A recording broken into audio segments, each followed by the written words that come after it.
Welcome, everybody. I always forget to do this, introduce myself. For those who don't know, I'm Diane Kirkby. I'm the editor of Labour History. And welcome to this series of seminars. I'd like to begin by acknowledging the traditional owners of the land on which I'm speaking tonight, which is the Wurundjeri people of the Kulin Nation here in Melbourne. We've been, and pay my respects, to their elders, past, present and emerging. We've been running these seminars as part of the 60th anniversary of Labour History, showcasing the work that we have been publishing or are in the process of publishing, and demonstrating how Labour history is moving forward into the future. And tonight we're very fortunate to have three speakers. Tamsin O'Connor has been doing a PhD and is the author of an article in our forthcoming special issue next year, which is on coerced and penal labour. Her work is on the military labour, which is a different field than we've usually published. And she brings an object-centred or material culture approach to the field, so that we look forward to hearing that. Then we will hear from, and we'll go straight on to hear from Fiona Kinsey, who's from the Museums Victoria, and Emma Robertson, who's at La Trobe's Bendigo campus, on the photography. Those of you who are readers of Labour history will realise that increasingly what we do these days is include usually photographic images of to illustrate or to enhance the text that we're publishing. And so Fiona and Emma are going to talk about the methodology of photography or analysing photographs, particularly in relation to the Kodak Australasia Image Collection, Museums Victoria. And they're going to talk about how it can be used, but also how they have used it in their research. So this is not a publication from Labour history, but it is particularly relevant to what we do in Labour history. So with that brief introduction, I'll now hand over to Tamsin, who will speak first, and then we will move on to Fiona and Emma. And somebody's dog is barking in the background. And it's not mine because I have a greyhound and they don't bark. So can you please move? Okay, over to you, Tamsin. Hello, and thank you for this opportunity. I would also like to acknowledge the Indigenous peoples of whose land we're all meeting from different points of Australia today, and particularly as I'm going to be talking about colonial soldiers. Now, given the methodological brief of this presentation, I won't attempt to summarise the full scope of argument and evidence as it unfolds in my paper. But these subheadings are a rough guide to the themes and trajectories of my discussion. I will focus on the material highlights, shown here in red, and explain how the history of these objects reveals the single most surprising aspect of the unexpected economic life of colonial soldiers. The coercive context is Newcastle, where the parameters of my project shifted from a history of convict resistance to a more integrated analysis of the struggles of a transported working class. Now, in most colonial histories, the rank and file make only fleeting appearances, and even then, it is invariably in their red-coated aggregate, as the unsympathetic eyes of colonial authority and as the potentially violent agents of military force. The problem is neatly articulated by Linda Colley. To modernise the British or any other imperial soldiery appear uncongenial or at best predictable. It is assumed they were violent, which they were, and that they were necessarily and inherently conformist, which they were not. Now, the germ for my research on soldiers is encapsulated in that final parenthesis. At Newcastle, the convict soldiers and sailors were engaged in a shared history of smuggling, piracy, and even mutiny. Here, the proximity and sociability of convict life had the alarming potential to transform the superficially straightforward agents of the British Empire into something more unpredictable. A reassessment of the military detachment was long overdue. They too were unwilling working class exiles, carrying much the same cultural, political, and economic baggage as the convicts, with the same potential for class conflict. Conflict that could be expressed head on, with mutiny and desertion, or, as was more usual, with all the circumspection of a workplace negotiation. Indeed, further investigation exposes the soldiers not merely as the discontented imperial captives of Colley's famous title, but also as discontented imperial labour.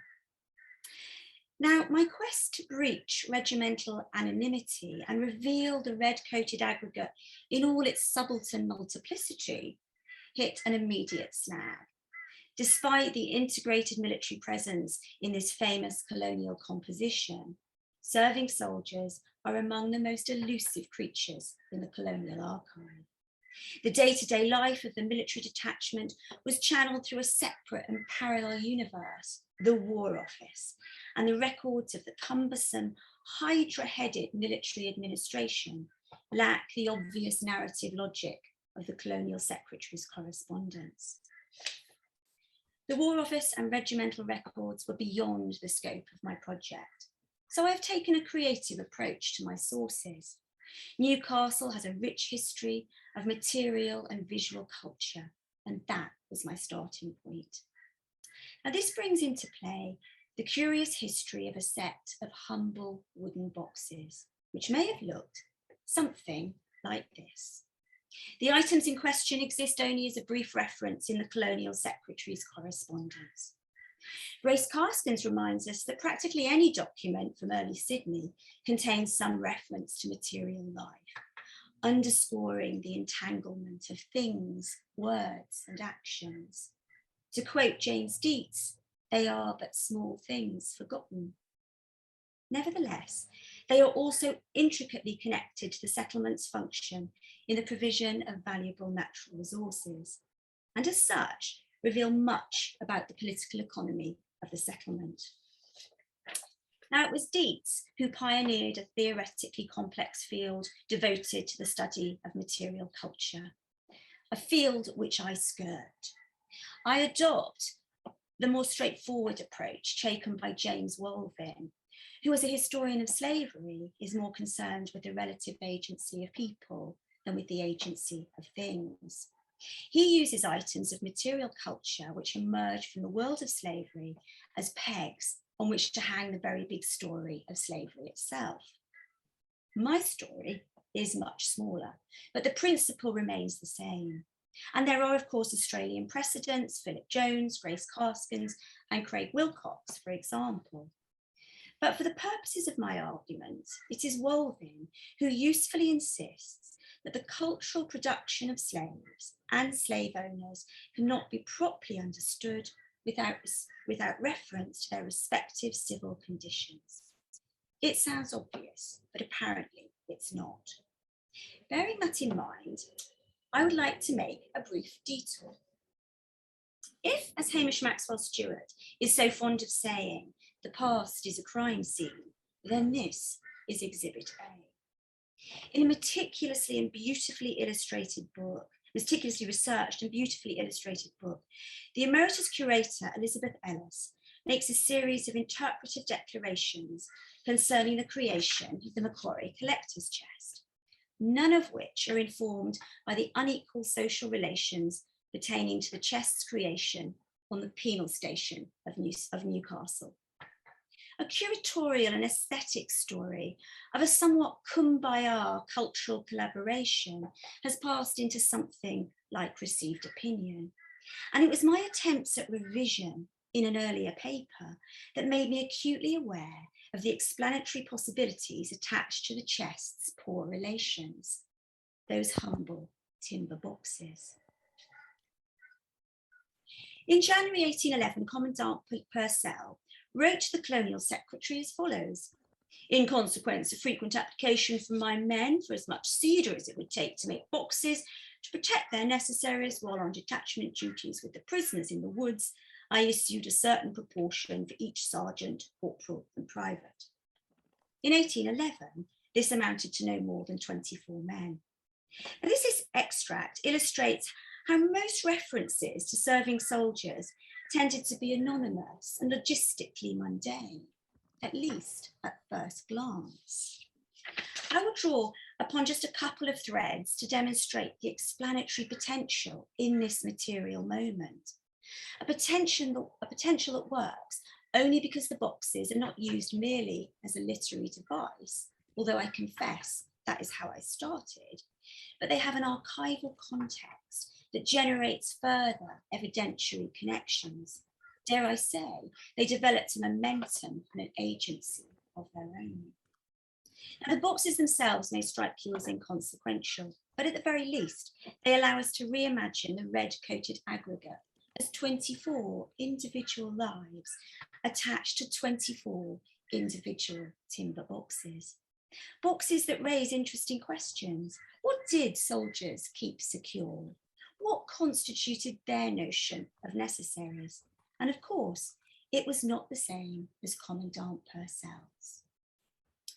Thanks to the fragmentary evidence scattered through the letter books and the prisoners' punishment records, we know the soldiers engaged in gambling and smuggling with the convicts and seamen, and that they availed themselves of the irregular skill operated by the prisoner, John Moss.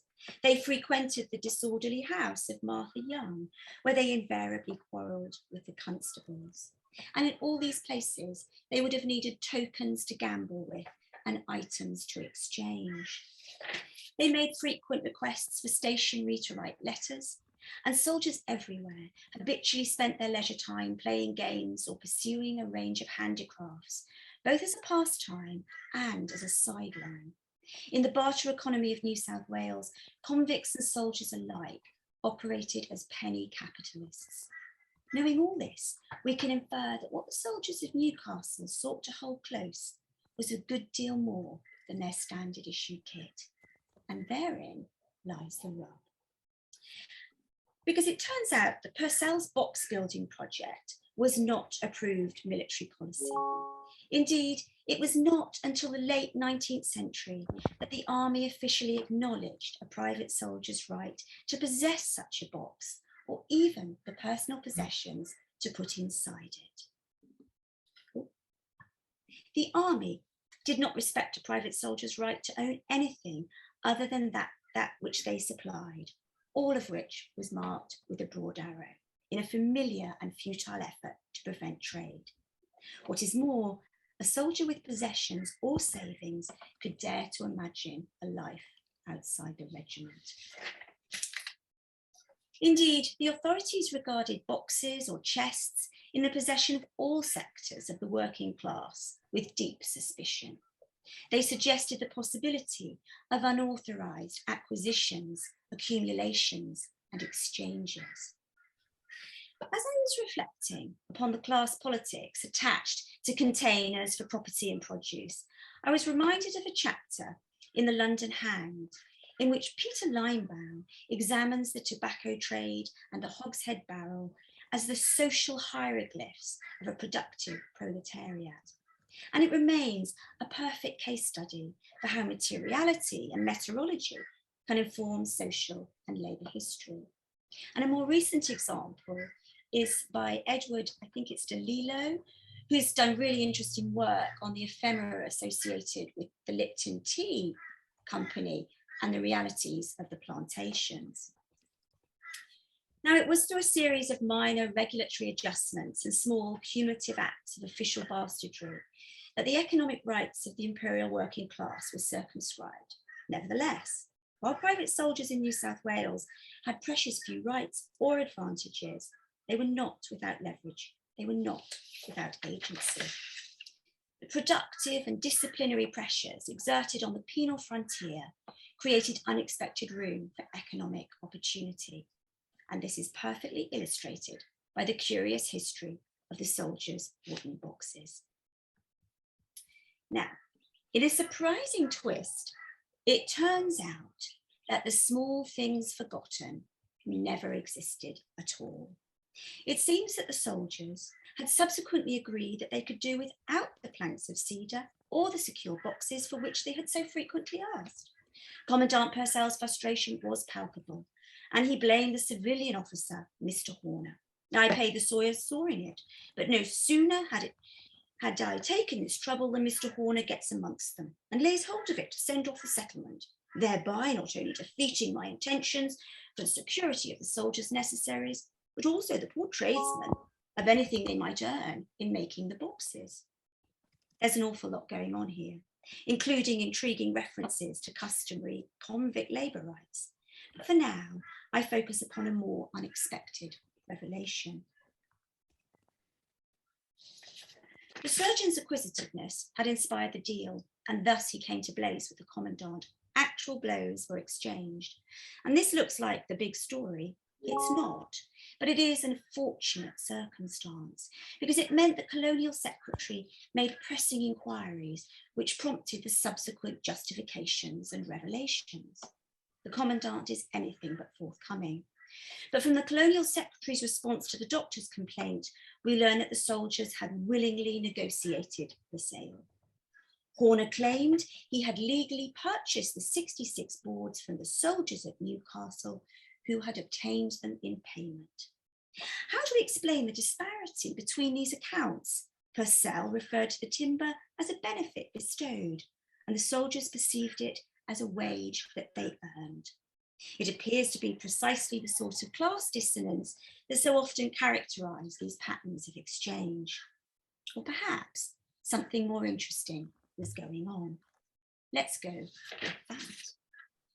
At Newcastle, soldiers were deliberately and habitually reconstituted as workers to manage periodic shortages in both skilled and unskilled convict labour. So what, you may ask? But this is significant because it breaks the vital hierarchical separation between soldiers and convicts, and because historically, serving soldiers were generally set apart from the practices and language associated with any form of productive labour. They are deployed, but rarely, we assume, employed. Even the authors of Convict Workers, while acknowledging the coercive nature of their military contract, is dismissive of their labour potential.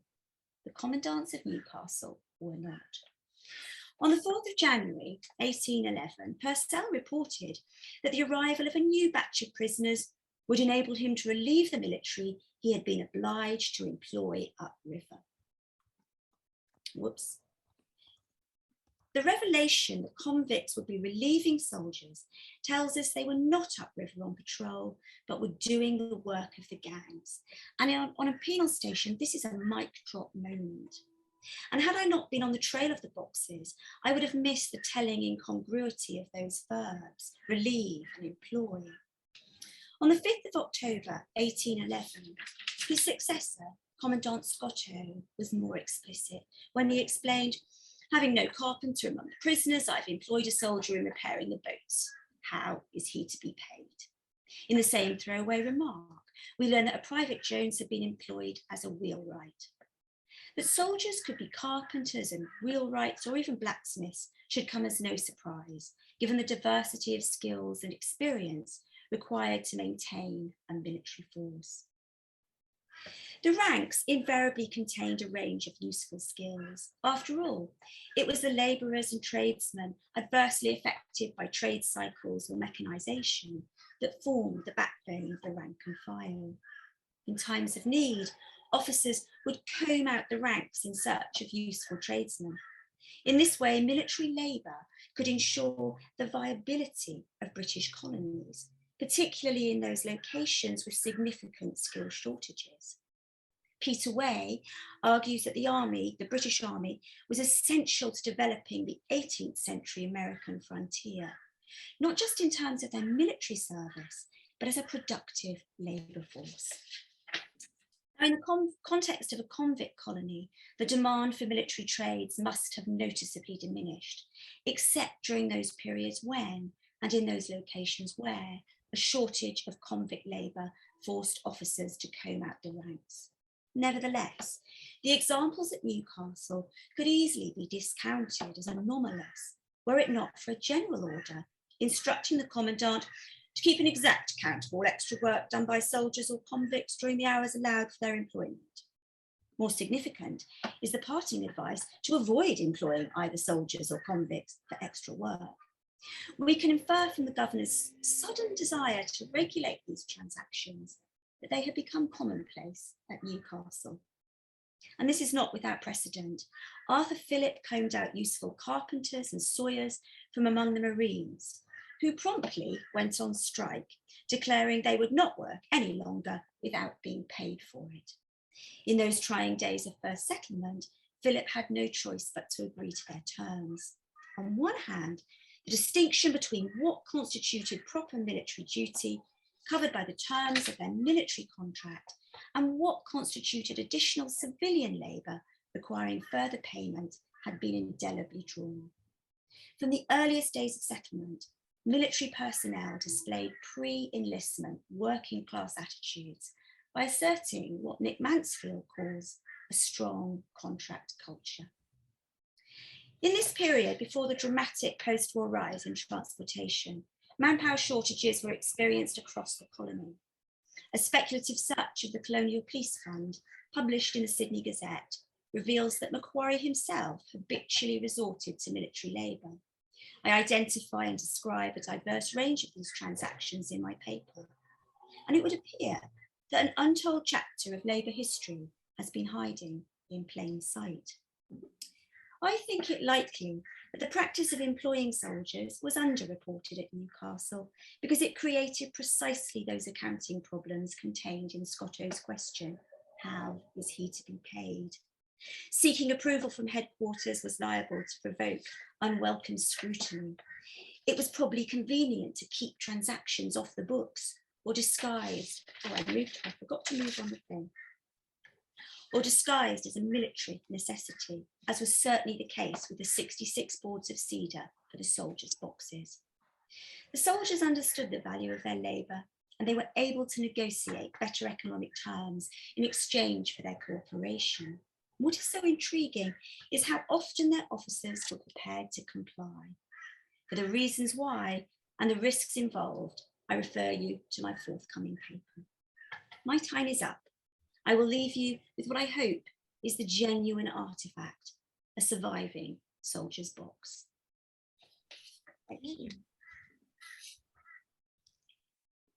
Great. Thank you so much, Tamsin. That's really fascinating. And I love the idea of finding an untold chapter of labour history. So thank you. I noticed you've used a lot of paintings to illustrate your work. So now we'll move on to Fiona and Emma. I take it in that order. I'm not sure which order you two are going to speak, but maybe you've sorted it out between yourselves, so I won't prescribe. It's going to be me first, Diane. Okay, thanks, Fiona. Take it away.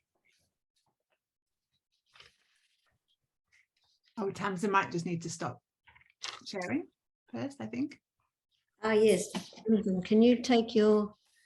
Sorry, God. That's all right. It's just the relief of finishing, isn't it? I know, now I can't find the... I can't work out how to... can't see my white thing. You might just have to switch me off altogether for the moment. Can you hit escape, Tamsin? What about if you hit escape, does that end the show? Yes. And then you hopefully can see the buttons a bit better.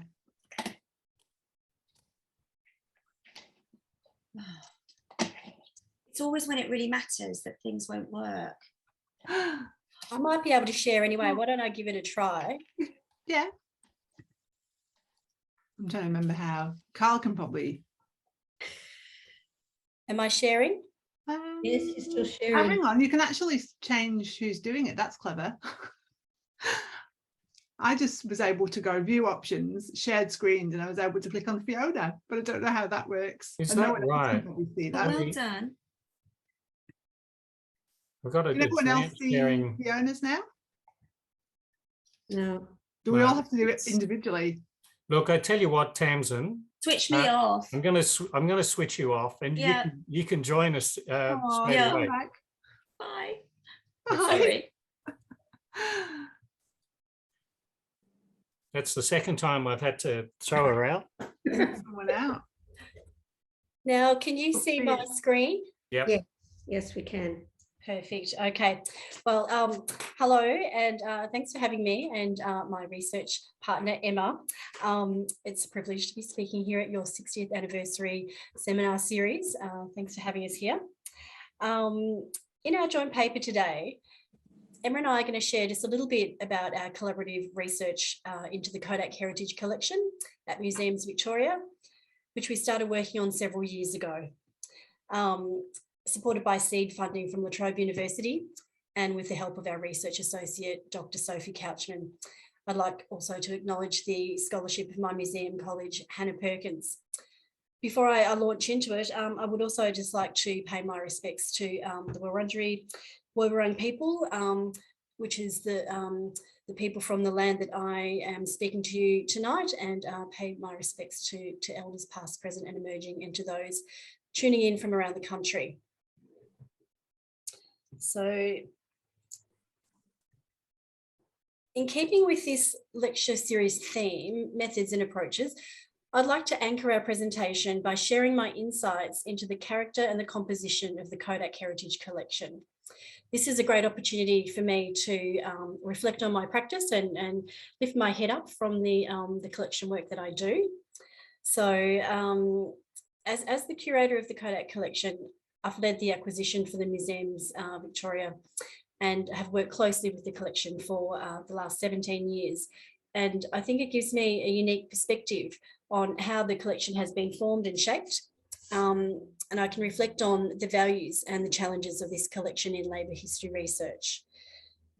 Today, I'm going to first give a brief overview of the Kodak company, and then I'll introduce the Kodak collection, before noting the inherently flawed nature of collections and how I've tried to address some of those issues in relation to the Kodak collection. I'm then going to give a little bit of an analysis of some of the collection, and then after that, Emma is going to zone in on one particular element of the collection. So let's move along.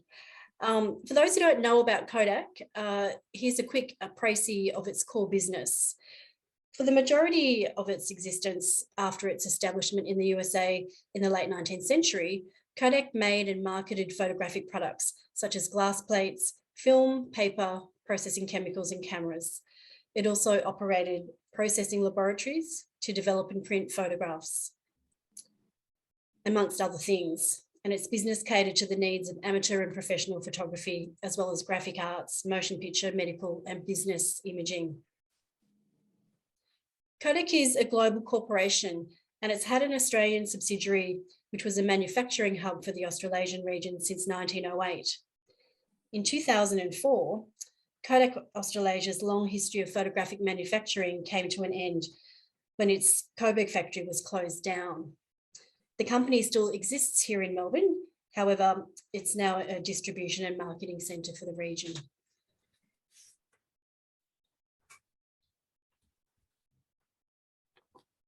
Before the factory site was vacated, Museums Victoria worked closely with the company to acquire a large and significant material culture collection, which we've called the Kodak Heritage Collection.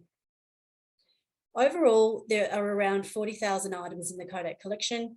It's comprised of a diverse range of material culture, including thousands of documents and objects, and not surprisingly for a photographic company, tens of thousands of images in a wide variety of formats such as negatives, prints, transparencies, slides, and moving images. As I go through this part of my talk, I'm just going to flick through a number of slides which will show you a bit more of that collection material. So as a curator and a historian, I understand this collection not just to be a diverse group of material culture that can be drawn on for exhibition, but as a diverse assemblage of historical source material. And I hope that you see it like that too. It's a rich resource for studying the history of industry and labour in Australia The collection not only records the history of the Kodak company here, but it documents the broader Australian photography industry and the history of photography in Australia more generally. It also documents the history of Melbourne really well, if that's your topic. However, the construction and the composition of the Kodak Heritage Collection has shaped its role as a historical source. As is typical of most material culture collections, the Kodak collection has gaps and biases, and some aspects of the Kodak history are privileged over others. And I'm mindful of this in my ongoing work with the collection.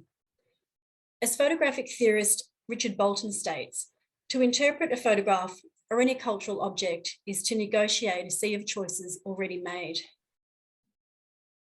While Kodak's executive team had an acute awareness of the significance of the collection and of the company's long history, and were very proactive with Museums Victoria about preserving that history, the company nonetheless had made selections about what was considered significant to keep, both in earlier periods and at the time the factory closed down.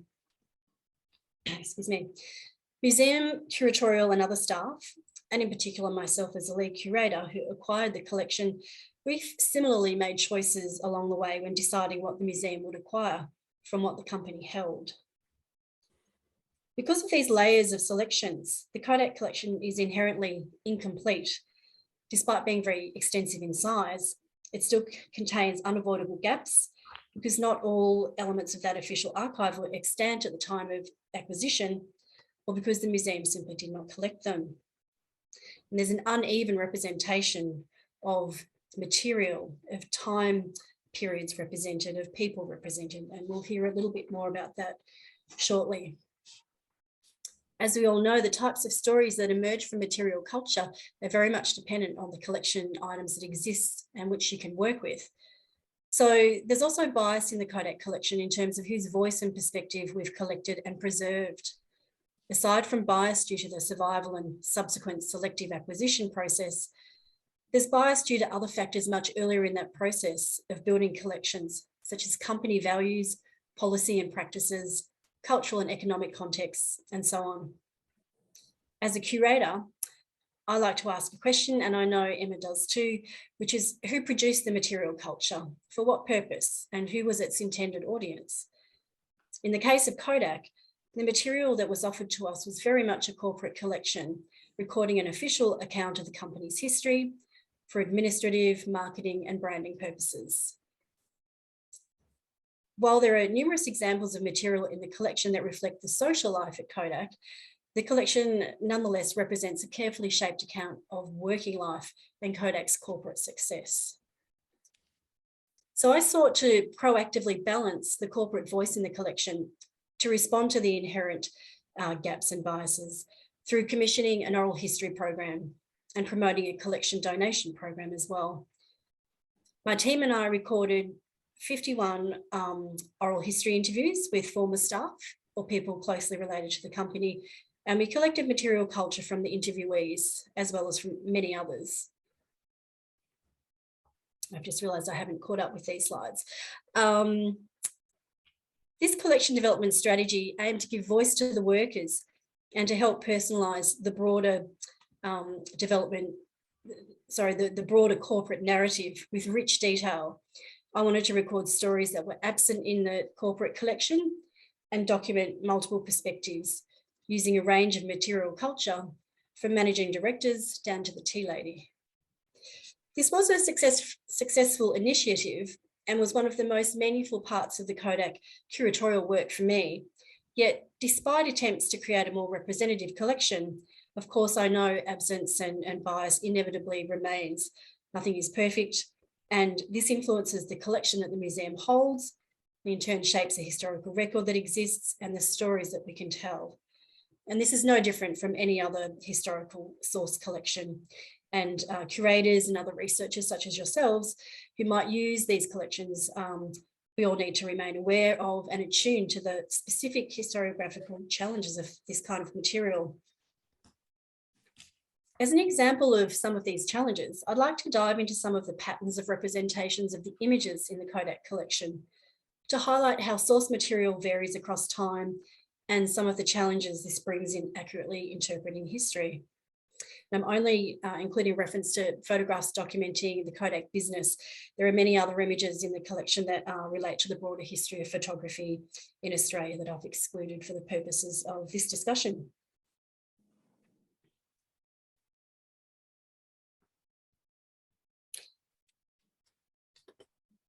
So as Australia grew and became more successful, it accumulated a larger and larger material culture, and in particular, visual record.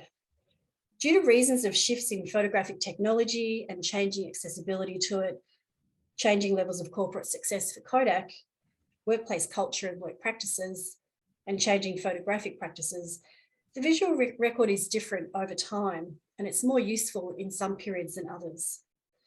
And I'm just going to take a quick look at the collection. I've just selected a couple of eras to highlight for you with the time we have today. But I guess this is a bit of the macro kind of look, and Emma's going to be looking at the micro with a very specific object. So in the 1880s and 90s, there are surprisingly very few images related to Kodak business. We only hold 8 relevant images. There are 4 of the exterior of the Abbotsford factory, 3 of the Brisbane branch, and 1 of a person, which is a woman thought to have been a Kodak staff member. So the worker's face and perspective is almost completely absent during this early period. And with little visual record and no oral testimony for this era, we need to rely largely on the official corporate marketing and company history documents we hold, and on things like product packaging, which in this era is also quite a small collection. But also we need to draw on newspapers and other source material found in other institutions. For another period I've selected, we have quite an expanded photographic record with almost 600 images, which is about 3 times the number that we hold for the first 2 decades of the 20th century. 3/4 of these featured building exteriors, shop window displays and factory equipment, while about 1/4 depict the workers. And in this period, most are black and white with just a handful of colour prints. And one of the unique images from this period is this panoramic photograph that features about 300 staff. It was taken in the Abbotsford factory grounds, and it was quite a technical feat. A notable change in the collection material that we hold in this period is that Kodak started documenting key parts of their business by creating a number of series of photographs. So there was a series about number 6 coding machine at Abbotsford, and there was a series about the plate department at Abbotsford, and Kodak did this about numerous elements of their business, as well as some of the interstate branches. And they've been filed very carefully and documented, and it's a particular piece of work. These images must have been taken by in-house photographers, because we have no record of any photographer name, which is unfortunate. Also, it's good to remind ourselves that the general material culture collection in this period, is quite extensive compared to the earlier period. And that provides supplementary material for interpreting the images. That's another one of the series. I'm going to jump ahead to the 1950s and 60s. There's a huge leap here in the visual record with almost 3,000 images in the collection that we hold. And for the first time, colour images make up a substantial part of the collection in the form of 35mm slides and colour prints. Images of people feature quite strongly in this period, including inside the factory spaces that we haven't necessarily seen before, and in the retail spaces, which seem to have been quite neglected. But the bulk of the images document buildings, buildings in operation, recently bought, recently burnt out, and under construction.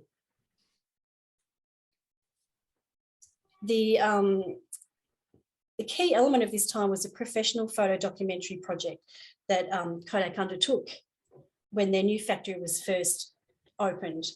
Like many manufacturing companies in the post-war era, Kodak sought to position themselves at the cutting edge of Australian industry. They commissioned renowned photographers such as Wolfgang Sievers and Mark Strizik to record the factory. And the company also commissioned a range of aerial progress photographs, which I don't have for you today. The company Oops, and I've missed an image there. Sorry, I thought I had an image for you showing staff at work. There was a very big series of photographs of staff posed at their workstations. And all of this points towards Kodak wanting to promote a clear brand of modernity, success and growth. Now, I'm conscious of time. I'm just going to very quickly jump forward to when Kodak's factory was closing down. There's about 600 images we hold in the 1990s and 2000s. But the Kodak collection that we hold doesn't capture the downturn of the company and the closure of the factory and the aftermath.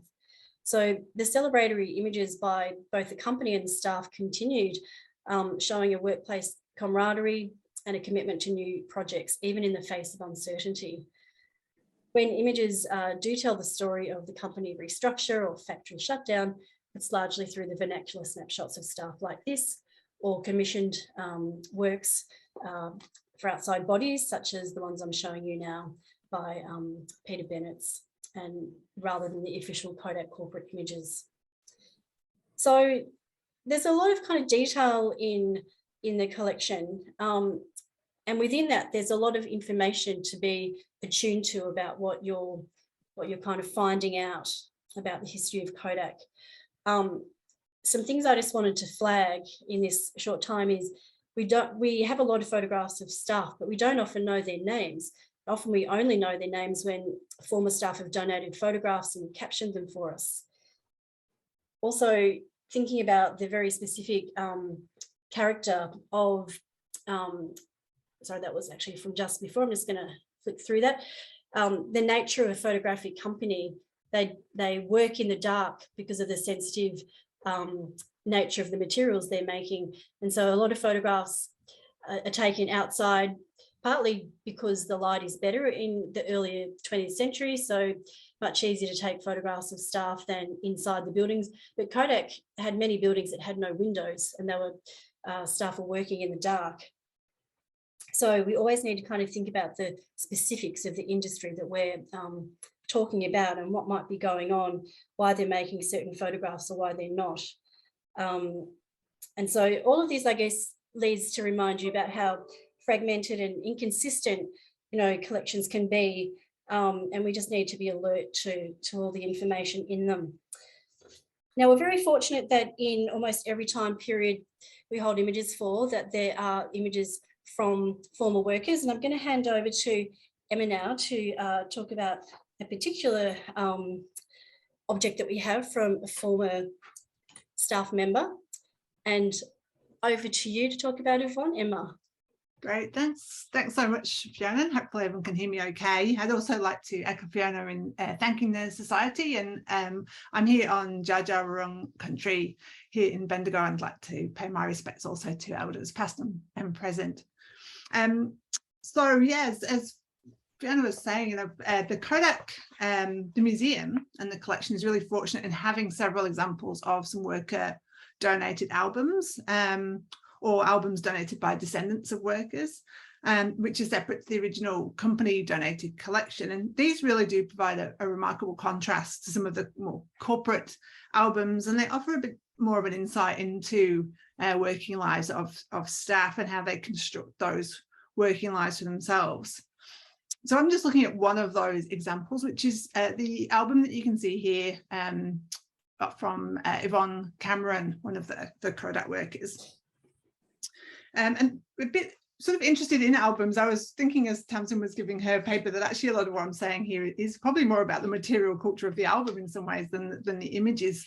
But as a researcher, I've often been confronted with, just reams of boxes of just photographs just in boxes, unlabeled, unsorted. And an album is sort of a bit tantalizing and tempting because it seems to have this sort of coherence for a researcher. But as we're really just beginning to explore, we have to think about how an album in itself is created and the decisions that go into that. And that's sort of what we're just beginning to explore, really.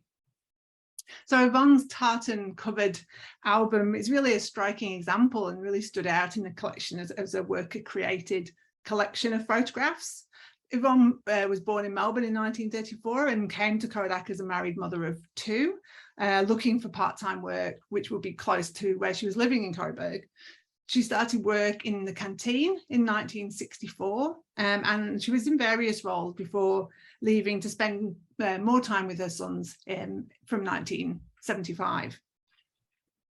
As an amateur photographer herself and member of the local Kodak Camera Club, Yvonne's photographs capture the Kodak workforce in a much more informal pose and settings than those of the corporate images. And her workplace photographs and their placement in an album adopt a style perhaps more familiar to us from the realm of family and community.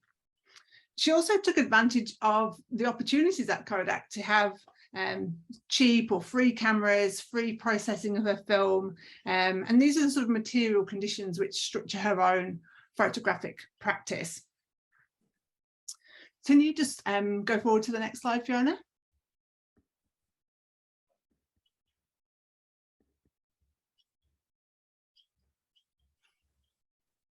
Fingers crossed. Sorry, Emma, that didn't work. Let me Might just need to click. oh, there we that. go. That's it, great. So although Yvonne's album in some ways brings a very different mode of domestic photography, if you like, into the workplace, her photos also replicate in an interesting way some of the sort of corporate techniques or narratives of corporate image creation and even of corporate album making. So it's interesting to see on her opening page of the album, which you can see at the top left here, that she does use the sort of framing tactics of having an aerial shot of the factory, an officially generated image of a postcard that she pastes into her own album. So she adopts some of the modes of the corporate narrative into her own album in this particular case.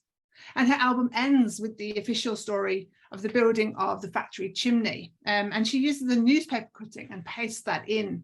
So it's interesting to see that sort of scrapbooking and montage technique that she uses in her own album, which in some ways speaks to a more domestic craft kind of practice of making an album, rather than a more sort of professional corporate visual framework.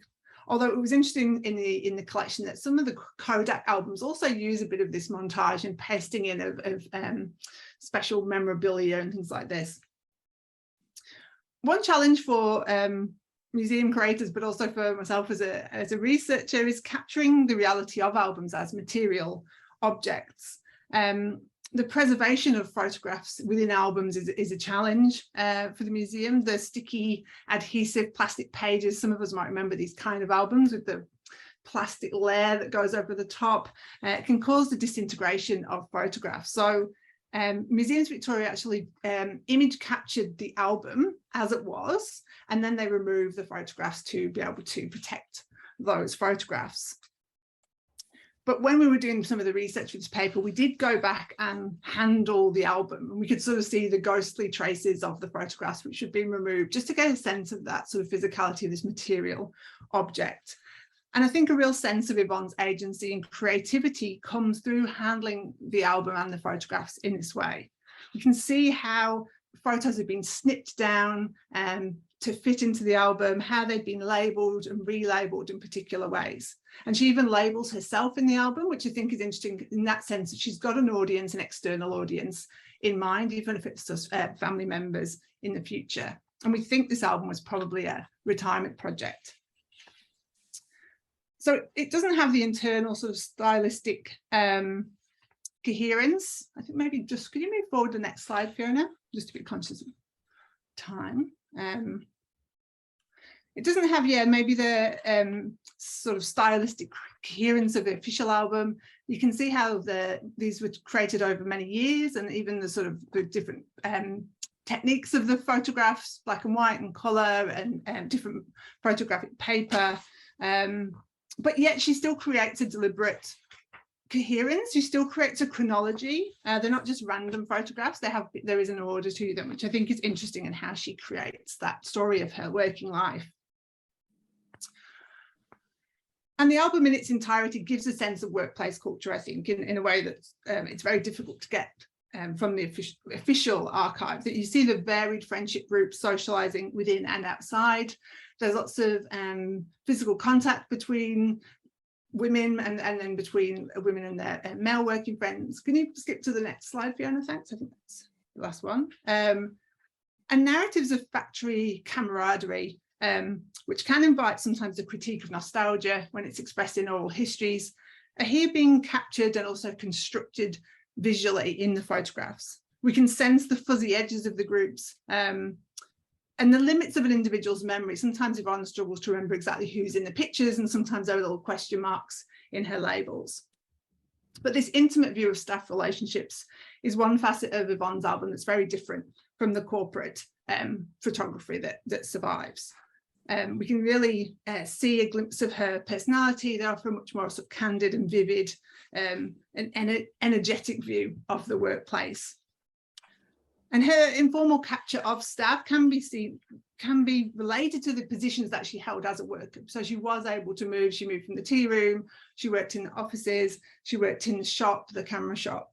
And these are places where she had a lot of interaction with other staff members. So her particular position in the factory was important in the photographic record that she created. She wasn't in the dark rooms or behind she didn't have access to all the areas of the factory behind that silver curtain. So there were limits on the things that she could capture in her own photographic record too. But her motivation to record her working life, I think, was driven by a personal passion for photography, but also for her workplace, and as a sort of commemoration of that, her own working life and of the place itself. And this is different to the corporation's goal of building their brand through a deliberate and precise art direction that Fiona talked about. So I'll hand back over to Fiona now to conclude. Thanks. Thanks, Emma. I'm sorry I've probably been the one to cause us to go over time. I just really wanted to conclude by saying there's just so much in these collections, so many photographs.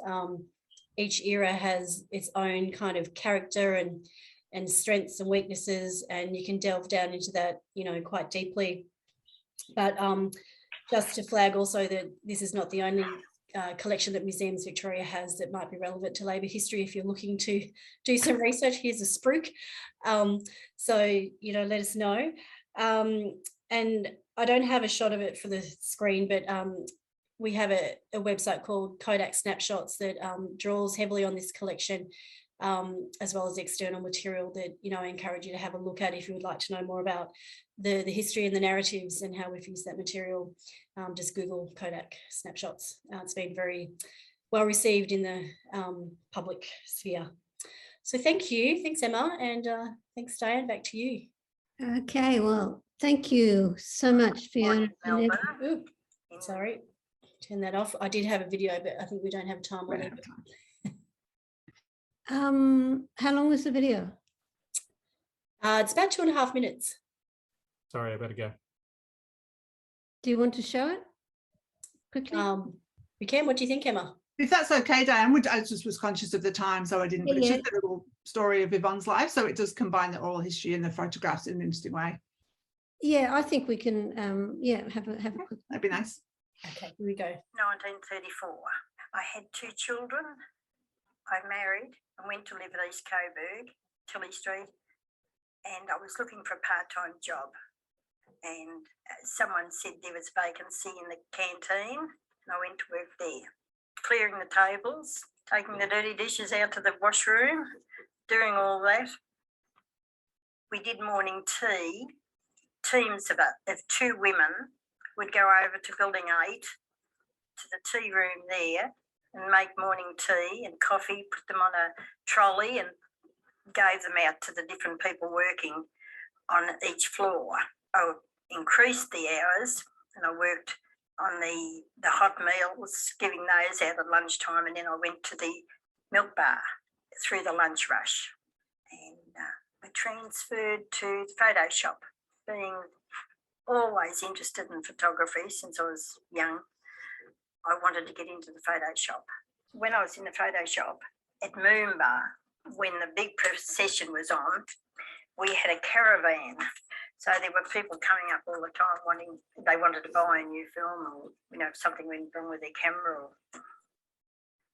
I could never get my holidays at Christmas. So I went to the personnel office and said, have you got any other jobs where I can get my holidays at Christmas? And they said, only full time. can you work in an office? And I said, oh, yes. And they offered me a position in building 15, camera reels and sundries, working in full time there in the office, typing. Mostly women in the camera assembly. It was mixed out in the moulding, all men in the tool room. Mixed in the office. We had uniforms at every building, and you always knew from a distance what building any person belonged to. But they changed them at various times, because in the photo shop we went from a dusty blue to the pink, corally pink colour. Good firm to work for, and I did enjoy being there. Go in cycles, you have to move on to another part of life. Oh, great.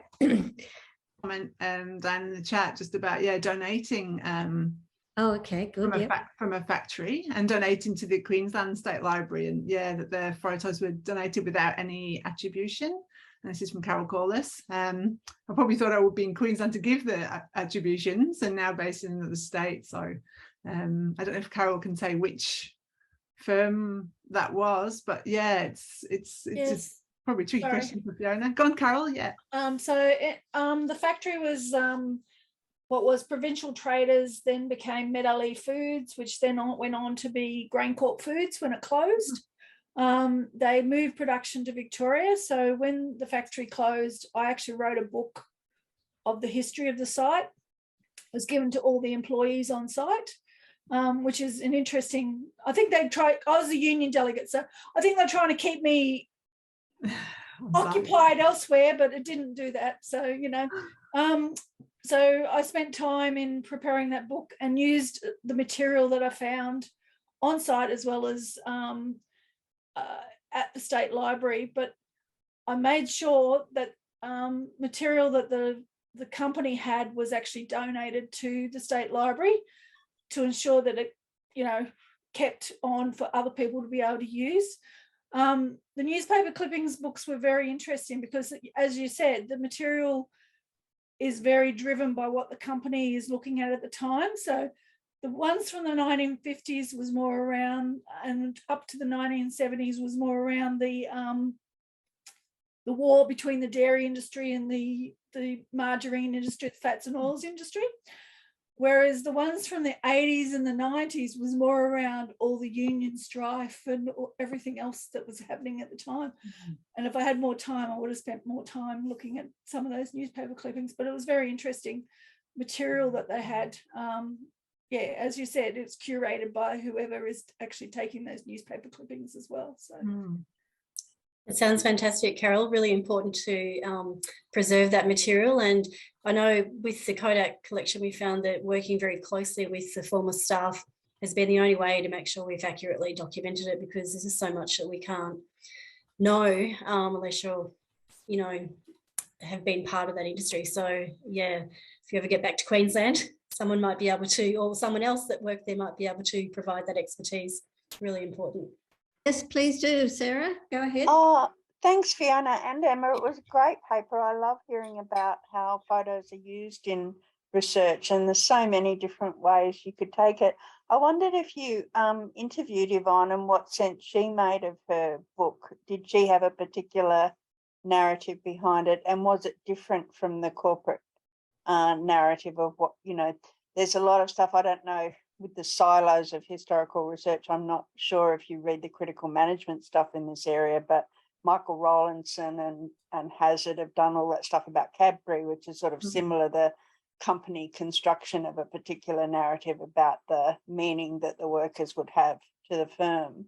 I wondered what Yvonne's narrative behind that particular book was, particularly that stuff about men and women working together. I thought that came through really strongly. Do you want me to jump in and answer that? Please. And then you can jump into Emma, because I know you've looked at that album closely. Look, we did interview Yvonne. I didn't interview her myself, but I have looked at her material, but not for a little while.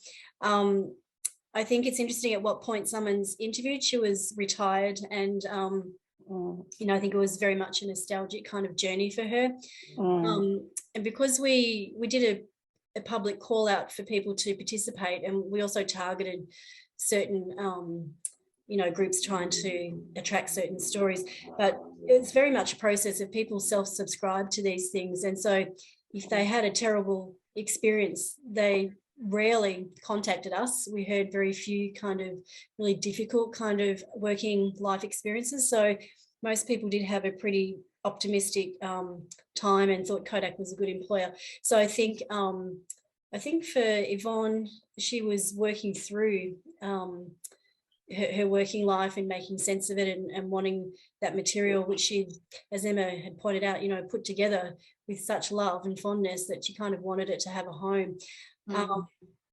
We had several hours of interview with Yvonne, so whittling that down to 2.5 minutes or whatever that was is quite difficult. There were many threads that we could have taken with that, and Yvonne did approve the material, the audio we used and the visuals. So yeah, she was aware of the story that we kind of selected, but we tried to, in making that video, we tried to make her story unique, I guess, and bring out something she was offering that other interviewees hadn't offered, and some of that about, you know, being a working mother, you know, coming back looking for a job that gave her holidays and so on.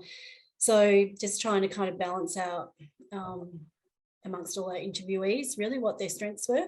Emma, do you want to jump in?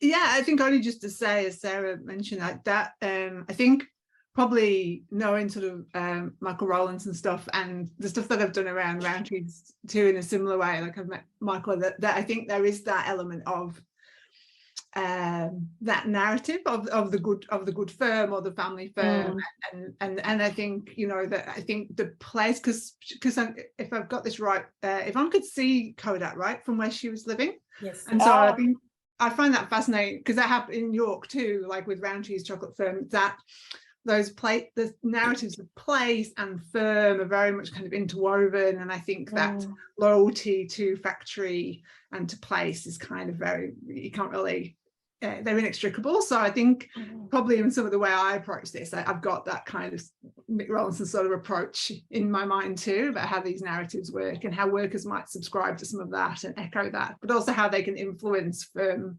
narratives too, in terms of the camaraderie and those sort of things. Yeah.